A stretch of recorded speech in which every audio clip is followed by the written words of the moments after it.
Hello, ST Talks. So it turns out I'm wearing the absolute perfect shirt today for what has just occurred at the Annunciation Catholic School. I'm sure you guys have already heard about what has happened, but just going to give you a little bit of a rundown on it. And trust me, when I first saw this, the words that came out of my mouth were not nice, happy words. There were a lot of four-letter expletives. I don't know how to say that in the stream that came out of my mouth because of what we're seeing here once again. And the fact that it's in Minnesota is not lost on me. Tim Walz and the way he has just destroyed that state is, anyway. So this is from Colin Rugg over on X. I'm going to give you guys just a little bit of information of what's going on. Students at Annunciation Catholic School were packed into the pews of the church, listen, during a school mass when the shooter began spraying through the stained glass windows. Listen. We are seeing this way too often, and a lot of people are going to call this a gun issue, and it is not. It is a mental health issue because you have so many people in charge, so many men and women who are supposed to be looking out for the mental health and the physical health and the spiritual, emotional health of the people around them. And instead, they are turning these kids, these people, these men and women into killers. Like, what is this? Okay.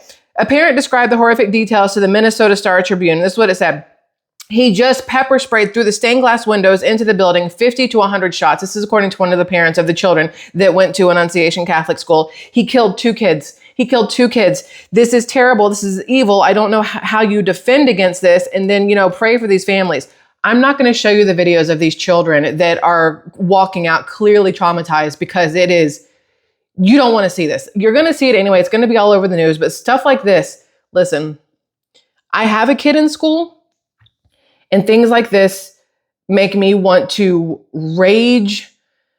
I don't even know what to call it and cry at the same time. It's such a horrific feeling of having no way to stop anything, no way to help anybody, no way to keep it from happening. Again, this is not a gun issue. This person would have found a way to get to something somehow to pull off the horrific evil things they wanted to do, whether it was a gun or anything else. This all goes back to mental health issues and lack of mental health being on the forefront of people's minds. Listen, this here says, I want to show you this. 2 children killed, 14 children and 3 adults hurt in a school shooting. They're talking about it over on CNN. And you already know that the way they're going to talk about it on CNN is not going to be anything against the shooter itself. It's going to be, they're going to blame it on the guns. They're going to blame it on everything else. Let's see if we can hear this. Hold on. I want to hear what they're saying here because, listen. He's expressing something that I know you feel and most people feel, which is a combination of sadness, but raw rage. Forget about thoughts and prayers. These kids were literally praying when they were murdered through a church window. But here's the thing. Unbelievable. And Jacob, the mayor, and his wife, Sarah, just had a second baby. So I know he knows this. What the absolute hell does that have to do with anything? Why is this woman? Why do we care about, listen. Gutturally of how this feels. I don't understand why somebody having a second baby has anything to do with anything right now. Like time and place. Right now, CNN, they are completely blind to everything that matters. They always have been. Nothing has changed there. According to Fox News, police have identified 2 names of the Minneapolis church shooter. 2 names of the Minneapolis church shooter. So let's listen to this real fast. Again, I'm not showing y'all stuff because it's easier. Alert here as we are getting brand new information on the shooter of this morning's killings at that Minneapolis school. Per our own David Spunt, this just in, second law enforcement sources are now confirming 2 names of the shooter, Robin Westman and Robert Westman. So that in and of itself tells you everything you need to know. Shooter may have used both names, we are being told by those sources. It is unclear which name local authorities will be announcing and how they will be treating the name in official documents. We are waiting for that official update from those law enforcement officials. That is all that we know at. Here's how this is going to work.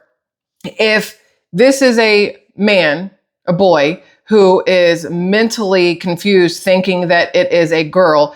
It's still a man, it's still a boy, and that's the name that needs to be out there. So according to this, according to the Minneapolis mayor, Minneapolis will be a safe haven for the trans community. That's what the Minneapolis mayor said. Minnesota Governor Tim Walz, we are a safe haven for transgender individuals. The Minnesota AG, the Attorney General, said, we're suing Trump for gender affirming care. And then Minnesota Lieutenant Governor said, when our children tell us who they are, it's our job as grown-ups to believe them. It's also your job as grown-ups to protect them. And playing into this delusion, this mental delusion that a boy is a girl or a girl is a boy is not helping anybody. You've seen too many of these kids who have these mental issues, and adults, instead of having the hard conversation with them and telling them there's something wrong, we need to fix this, they play into it, and they placate them, and they let them act, a fool, and change their identities and change their pronouns and change all this other stuff, and they applaud it, and they do that, and it turns them into these people who have no clue what's going on in their own head, their own body, the world, anything else.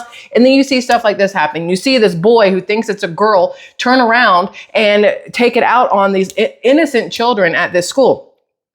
Nick's order says the mother of Robin Westman, which is Robert Westman, the man who pretended to be a woman, was an employee of the Annunciation Catholic School in Minneapolis, where Robert shot children today. This is per KARE 11, the news team there. There's a connection. So the connection, we don't know right now if this Robert guy, because that it is what it is, ever attended the school, but his mother did work there.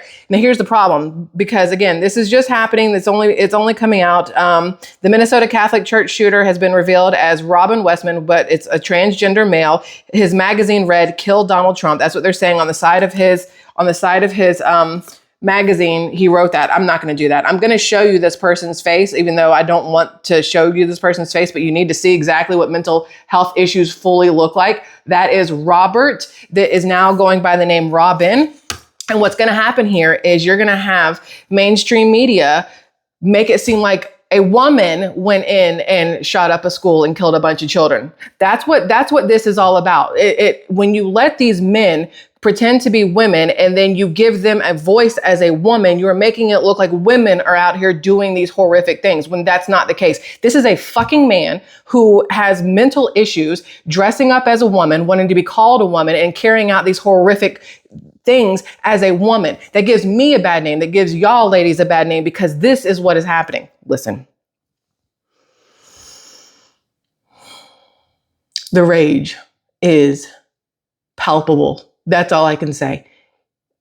Innocent children being affected by anything like this in and of itself is absolutely just horrific, demonic. You have to look at it that way. This is the demon doing its work. Demons doing its work through men, right? Like Satan is alive and well here, it seems. Y'all, I don't know how many people are religious, how many people pray, how many people believe in the, forgiveness. You have to forgive everybody. That's where the problems come in for me. I can't forgive somebody like that. I know you're supposed to, but why should I? Why would I? What has this person done to deserve any sort of forgiveness? That's where I get confused on things like this, because you can't see something like this happen and just pretend like it's not a big deal and like it's not nothing or not something. I don't even know how to phrase that right now. All I know is that you have parents right now who are trying to explain to their terrified children how a man pretending to be a woman opened fire on them for his own mental health sickness reasons, and that, lives were taken because this person was not institutionalized or something when it came out that this man thought they were a woman. That's when the step in should have happened, when the step in for help should have happened, not the placate it and pretend it's okay, because this is where you end up after something like that. Listen, this is ongoing. There will be a lot more information coming out. This is all I can do for you right now because, again, the rage is just like simmering, and I'm trying to be as calm and collected as humanly possible. I'm doing a very good job. I can tell you that right now. But I do have to go pick my own child up from school very shortly, and I don't want to go up there in a super emotional state. And then y'all understand, your parents, you understand what I mean. So for now, we're going to woosah. I will bring you more information as it becomes available. Stay away from mainstream media, because all mainstream media is going to do is tell you this woman shot up a church and a school. And that is not the case. It is a man pretending to be a woman, and that cannot be overlooked. So, ST Talks, Squirrel Tribers. I love y'all immensely. We'll see each other a little bit later. Goodbye.